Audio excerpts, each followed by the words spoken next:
initially, when I was first diagnosed back at the end of 2020, I was found to have no gene. I was ticked in the fairly likely box of carrying a gene because my grandmother had had cancer, my dad was under surveillance for prostate cancer, given my age. And so nobody was more surprised than me when the genetics results came back as negative. Fast forward 3.5 years, and my cousin at the exact same age I was when I was diagnosed was also diagnosed with a very similar diagnosis, similar circumstances, and she was genetically tested and came back positive to one of the BRCA genes. And so my team had said, well, you know, if it wasn't for COVID, we'd be 100% sure that nothing was missed. We don't think anything was missed, but let's just retest to make sure. And also, since my diagnosis, the CHEK genes had been researched and were now being tested for. And I hadn't been tested for that when I'd had my genetic testing.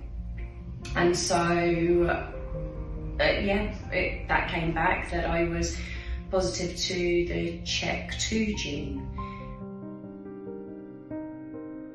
I suppose I'd always felt a little bit like a ticking time bomb, even with the knowledge that I didn't carry a gene.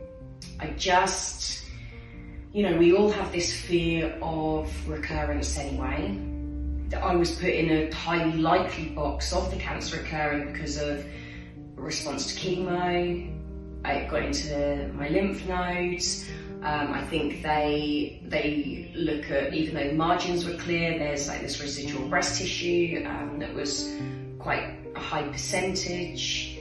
And then again comes the knowledge with the genetic disposition that can also put you at a higher risk of recurrence.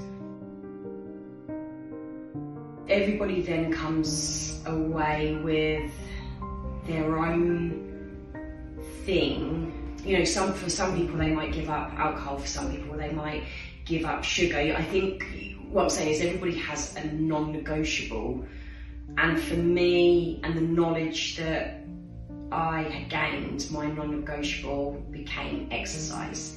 I'm a wannabe adult gymnast anyway, I love it. For me, exercise is the answer, is the solution, is the one thing that is going to help absolutely all of me, my fears, my physical and my mental well-being.